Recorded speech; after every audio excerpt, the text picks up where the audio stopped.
राधे, हरे कृष्णा। कैसे हो आप सभी लोग? आशा करती हूँ आप सभी परम मंगल में होगे, स्वस्थ होगे, अच्छे होगे। आज मैं बात करती हूँ आप लोगों से देवशयनी एकादशी के बारे में, जिसको हरिशयनी एकादशी भी बोला जाता है। ये 10 जुलाई को हो रही है इस बार, और इसका जो शुभ मुहूर्त है, सबसे पहले मैं उस पर बात कर लेती हूँ कि कब से स्टार्ट हो रहा है, कब पारायण का समय है, कौन से दिन आपको व्रत रखना है, कौन से दिन आपको उपवास रखना है। देखिए, वैसे तो एकादशी तिथि का जो प्रारंभ हो रहा है वो 9 जुलाई से हो रहा है। 9 जुलाई से शाम को 4:40 से एकादशी तिथि प्रारंभ हो जाएगी। 9 जुलाई शाम को 4:40 पर एकादशी प्रारंभ हो जाएगी। लेकिन उदय तिथि होने के कारण जो आपको व्रत रखना है वो 10 जुलाई को रखना है। 10 जुलाई को 2:13 पर एकादशी तिथि विश्राम हो जाएगी, लेकिन आपको व्रत 10 जुलाई को रखना है। और व्रत का जो पारायण समय है, अर्थात व्रत को खोलने का समय, व्रत का पारायण जो समय है वो है 8:17 तक। आप 11 तारीख को 8:17 तक व्रत का पारायण अवश्य कीजिए। अब एकादशी तिथि वाले दिन आपको कैसे करनी है पूजा पाठ, किन किन बातों का रखना है ध्यान, इस बारे में मैं आपको बता देती हूँ। कहते हैं ब्रह्म भगवत पुराण में ऐसा वर्णन आया है कि जो देवशयनी एकादशी पर व्रत पूजन अर्चन वंदन करते हैं, उनकी हर मनोकामना भगवान विष्णु अवश्य पूरा करते हैं। ऐसा बोला जाता है कि भगवान विष्णु देवशयनी एकादशी के दिन ही क्षीर सागर में चले जाते हैं विश्राम करने के लिए। एक कथा के अनुसार ऐसा भी वर्णन आया, भगवान विष्णु ने शंखचूड़ नाम के राक्षस का वध किया था और ये युद्ध बहुत ज्यादा लंबा चला था। इस राक्षस के वध के बाद भगवान विष्णु पाताल लोक में चले गए थे, क्षीर सागर में चले गए थे और वहां पे जाके 4 महीने विश्राम किया था। उसी को ही चतुर्मास बोलते हैं। देवशयनी एकादशी से ही चतुर्मास प्रारंभ हो जाता है और चतुर्मास में भगवान क्षीर सागर में जाकर विश्राम करते हैं। क्षीर सागर में विश्राम करने के तत्पश्चात वो देव उठनी एकादशी पर क्षीर सागर से वापस आते हैं। जब वो क्षीर सागर में जाके विश्राम करते हैं तो ऐसा बोला जाता है कि सृष्टि की जो देख रेख करते हैं वो भगवान शिव को देके जाते हैं, और देव उठनी एकादशी के साथ भगवान दोबारा से सृष्टि देख रेख का जो कार्य है वो अपने हाथ में ले लेते हैं। ऐसा भी बोला जाता है कि किसी ग्रंथ में मैंने एक बार पढ़ा था, श्रीमद् भागवत महापुराण के अनुसार ऐसा ये वर्णन आया है कि राजा बलि ने एक बार स्वर्ग पे आक्रमण किया और देवताओं से स्वर्ग छीन लिया। स्वर्ग तो छोड़ो, उन्होंने तीनों लोकों की संपदा अपने पास कर ली थी। तब भगवान ने 52 अवतार धारण किया था, और जब भगवान ने 52 अवतार धारण किया था तो राजा बलि के पास गए थे और राजा बलि से तीनों लोकों की संपदा मांग ली थी। जब राजा बलि से तीनों लोकों की संपदा मांगने तो उन्होंने एक पग में ऊपर के 7 लोग और दूसरे पग में नीचे के 7 लोग थे, वो नाप लिए थे। और उन्होंने राजा बलि से बोला था कि मैं अपना तीसरा पग कहाँ रखता। बलि ने बोला था, प्रभु मैं आपसे एक बात पूछना चाहता हूँ कि दान देने वाला व्यक्ति बड़ा है या दान मांगने वाला व्यक्ति। तब भगवान ने कहा था, जिन्होंने दान दिया है वो व्यक्ति बड़ा है, तो आप कृपया करके अपना तीसरा पग मेरे शीश पे रखिए। और भगवान ने अपना तीसरा पग राजा बलि के शीश पे रखा था। भगवान राजा बलि की भक्ति से बहुत ज्यादा प्रसन्न हुए थे और राजा बलि से बोला था कि जाओ मैं तुमको पाताल लोक देता हूँ। राजा बलि से बोला कि तुम एक कोई भी वरदान मांग लो। तब राजा बलि ने भगवान से बोला था कि मैं घर के अंदर जाऊं तब भी आपके दर्शन हो, घर के बाहर आऊं तब भी आपके दर्शन हो। तो भगवान ने बोला, अब सीधा सीधा क्यों नहीं कहते कि मुझे द्वारपाल बनाना चाहते हो। भगवान ने तथास्तु कह के उनकी ये मनोकामना पूरी करी, और तभी से ये चलन चलता आ रहा है कि 4 महीने के लिए भगवान 52 अवतार में द्वारपाल बन के राजा बलि के पास पाताल लोक में रहते हैं। और उसके तत्पश्चात रक्षाबंधन का जो दिन आता है, रक्षाबंधन पे राखी पर माता लक्ष्मी राजा बलि को राखी बांधी थी और भगवान को मांग के लेके चली गई थी। तो ये कथा जो है वो भागवत जी के अनुसार आती है। अब मैं आपको विधि विधान बता रही हूँ कि आपको जो व्रत है, व्रत विधि क्या है, देवशयनी एकादशी पे क्या क्या व्रत करना है, क्या क्या नियमों का पालन करना है। आपको सबसे पहले 10वीं तिथि को भोजन नहीं करना है। 10वीं तिथि अर्थात रात्रि से सूर्य उदय के बाद किसी भी प्रकार के अन्न का सेवन ना कीजिए। अगर करना ही है तो फ्रूट्स का सेवन कीजिए। मैं हमेशा कहती हूँ कि जो एकादशी का व्रत है वो 1 दिन का नहीं, 2 दिन का नहीं, त्रिदिवसीय व्रत की श्रेणी में रखा जाता है। प्रथम 10वीं तिथि से प्रारंभ होता है। 10वीं तिथि से आपको रात को किसी भी प्रकार की रात को क्या पूरे दिन ही आपको मांस, मदिरा, लहसुन, प्याज का उपयोग नहीं करना है। कोशिश कीजिए कि आप सूर्यास्त के बाद भोजन ही ग्रहण ना करें। अगर सूर्यास्त के बाद आप भोजन ग्रहण करते हैं तो उसमें आपको ये देखना है कि किसी भी प्रकार का लहसुन, प्याज उसमें ना पड़ा हो, और साथ ही के साथ वो नॉनवेज नहीं होना चाहिए। और विशेष तौर पर आपको ये भी ध्यान रखना है, चावल किसी भी प्रकार से उपयोग नहीं करने हैं। उसके बाद आपको रात को संपूर्ण ब्रह्मचर्य का पालन करना है। सुबह सुबह एकादशी वाले दिन आपको ब्रह्म मुहूर्त में उठना है। ब्रह्म मुहूर्त में उठने के तत्पश्चात शौच आदि से निर्वृत्त होने के बाद आपको पानी में गंगा जल डाल के स्नान करना है। अगर गंगा जल ना हो तो यमुना जल भी चल सकता है, यमुना जल ना हो तो 7 नदियों में से किसी का भी जल चल सकता है। अगर कोई भी जल नहीं है तो आंवला डाल के आप स्नान कर सकते हैं। अगर घर में आंवला भी नहीं है तो आप एक चुटकी हल्दी डालकर जरूर स्नान कीजिए। लेकिन एकादशी वाले दिन मेक श्योर कि आपको खाली पानी से स्नान नहीं करना है।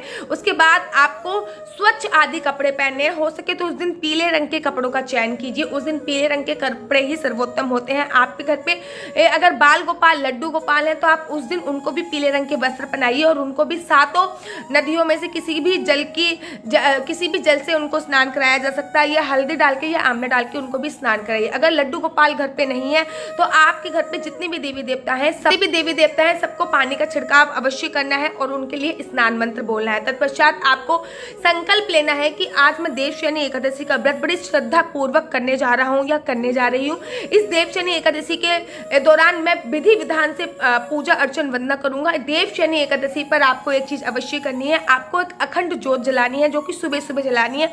जब भी आपको अखंड ज्योत आप एकादशी पर जलाएं तो इस बात का ध्यान रखें कि उसमें एक चुटकी हल्दी अवश्य डालिए। आपकी कोई भी मनोकामना होती है, उस मनोकामना को मांगकर आपको अखंड ज्योत जलानी चाहिए एकादशी वाले दिन। और साथ ही के साथ अखंड ज्योत के नीचे आप सप्तदल अवश्य रखिए। सप्तदल नहीं रख सकते, जैसे कि चावल का उपयोग नहीं होता, तो सप्तदल की जगह आप गेहूं का उपयोग कर सकते हो। गेहूं आप नीचे रख सकते हो, उसके नीचे गेहूं रख सकते हो, दाल रख सकते हो। ऐसी चीजें रखकर आप उसके ऊपर अखंड ज्योत जलाइए। जो भी मनोकामना वाली अखंड ज्योत होती है, मेक श्योर वो कलावे से ही जलाई जाती है। कलावे की ज्योत बनाई जाती है और उसके बाद ज्योत जलाई जाती है। आपको एकादशी की व्रत की जो कथा है वो अवश्य पढ़नी है। किसी भी व्रत को रखने से पूर्व संकल्प बहुत ज्यादा आवश्यक है। अगर आपको संकल्प मंत्र नहीं पता तो सिंपल तरीके से आप संकल्प ले सकते हैं। आपको अपने हाथ पे थोड़े से पुष्प लेने हैं। पुष्प लेने के बाद 1 का सिक्का लेना है और आंखें बंद करके संकल्प लेना है। जैसे कि मैं बोल रही हूँ, आप अपने नाम के हिसाब से बोल सकते हैं कि मेरा नाम आशु परिहार है और मैं गाजियाबाद में अभी निवास कर रही हूँ।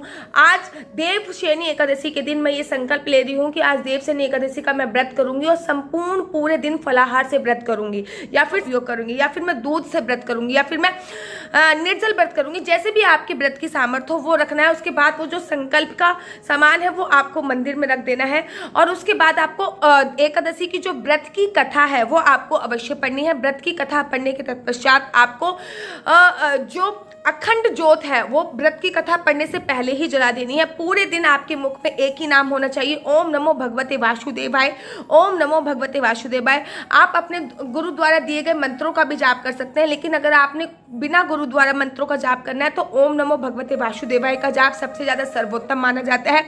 ओम नमो भगवते वासुदेवाय एक ऐसा मंत्र है जी के कहने पे ध्रुव जी ने स्मरण किया था, जिनका उच्चारण ध्रुव जी ने किया था और उनको भगवान की प्राप्ति हुई थी। नारायण जी के कहने पे प्रहलाद जी ने इसका स्मरण किया था, उनको भगवान की प्राप्ति हुई थी। तो आपके गुरु ने जो मंत्र दे रखा है आप उसका उपयोग कर सकते हैं। अगर गुरु ने कोई मंत्र नहीं दे रखा तो आप ओम नमो भगवते वासुदेवाय का जाप कर सकते हैं, या फिर महामंत्र हरे कृष्णा कृष्ण कृष्ण हरे हरे, हरे रामा रामा रामा हरे हरे का जाप कर सकते हैं। इस दिन आपको भगवान के चरणों पर थोड़ी सी हल्दी लगानी है या फिर थोड़ा सा चंदन लगाना है, गोपी चंदन लगाना है, कोई भी लगा सकते हैं, रोली लगा सकते हैं, मोली लगा सकते हैं। उसके बाद वो चंदन लेके अपने मस्तक पे आपको अवश्य लगाना है। उस दिन आप घर पे गंगा जल का छिड़काव अवश्य कीजिए। उसमें भी हल्की सी अगर हल्दी डाल देंगे तो सोने पे सुहागा हो जाएगा।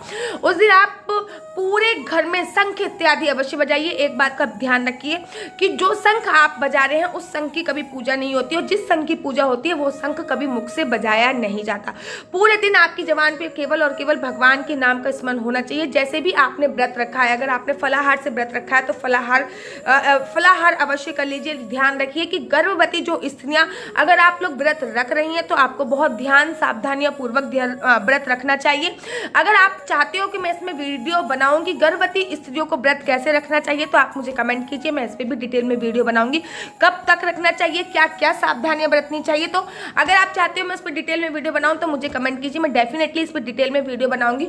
और सूर्य अस्त होने से पहले ही आप आपको, अगर आपने फलाहार से व्रत रखा है तो आपको लड्डू गोपाल को भोग लगा के फलाहार का सेवन करना चाहिए। अगर आप ये कहते हो कि दीदी हम बीमार हैं, हमारा बीपी लो हो जाता है बिना नमक खाए, तो आप सेंधा नमक का उपयोग कर सकते हैं, आलू खा सकते हैं, कुट्टू का आटा खा सकते हैं, सिंगाड़े का आटा खा सकते हैं ये। लेकिन बड़े सारे लोग कहते हैं क्या दीदी हम समा के चावल खा सकते हैं? नहीं, बिल्कुल भी नहीं खा सकते। चावल का एक रूप ही होता है समा के चावल। आप साबूदाना हम दीदी खा सकते हैं, तो साबूदाना में बिल्कुल नहीं खा सकते। हो सके तो पूरी रात जागरण कीजिए।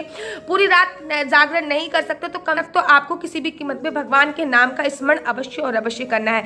अखंड ज्योत पूरी रात जला के रखिए। सुबह सुबह भी आपको सुबह जल्दी उठना है, और जल्दी उठने के तत्पश्चात सबसे पहले आपको स्नान इत्यादि करने के बाद, लड्डू गोपाल को स्नान कराने के बाद, अगर कोई ब्राह्मण मिल रहा है तो उनको भोजन कराइए। उस दिन आप खीर या खिचड़ी का भोग अवश्य बनाइए। देखिए, द्वादशी का जो व्रत है वो खोलने का सबसे अच्छा नियम है कि आपने लड्डू गोपाल को जिस पानी से स्नान कराया है उस पानी का पान करके आप द्वादशी का व्रत खोलें। उसके बाद सबसे पहले आपके मुख में चावल जाना चाहिए, या तो फिर आप खीर बना सकते हैं, या तो फिर आप खिचड़ी बना सकते हैं। ये आपके ऊपर निर्भर करता है। आप किसी साधु संत महात्मा को पहले भोजन कराइए, नहीं तो आप ब्राह्मण ब्राह्मणी को करा सकते हैं।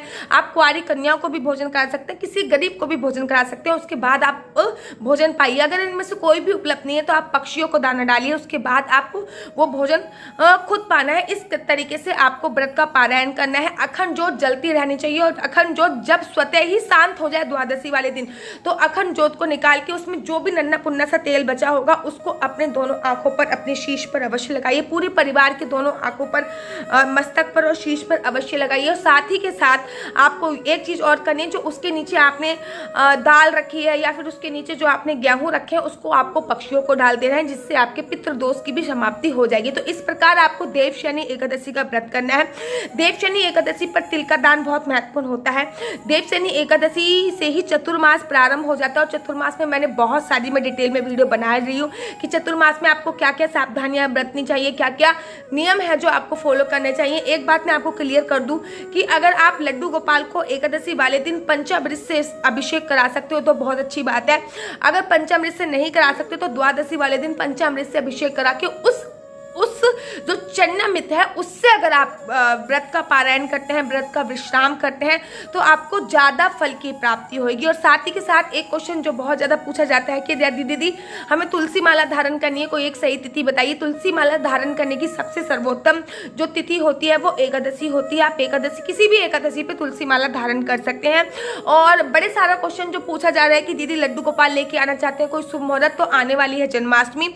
जन्माष्टमी पे आप लड्डू गोपाल लेके आइए। प्राण प्रतिष्ठा कैसे करनी है अगर जानना चाहते हो तो मुझे कमेंट कीजिए। आशा करती हूँ आपकी एकादशी बहुत अच्छी बीतेगी, और आपको देव शनि एकादशी की और चतुर्मास के प्रारंभ होने की बहुत बहुत बधाइयाँ। आपको लोगों को मेरी वीडियो कैसी लगती है? अगर आप लोगों को मेरी वीडियो अच्छी लगती है तो आप अपना यूट्यूब चैनल हरि बोल को लाइक शेयर सब्सक्राइब करना बिल्कुल भी मत भूलिए। तब तक के लिए मुझे दीजिए इजाजत। राधे राधे, हरे कृष्णा, हरि बोल।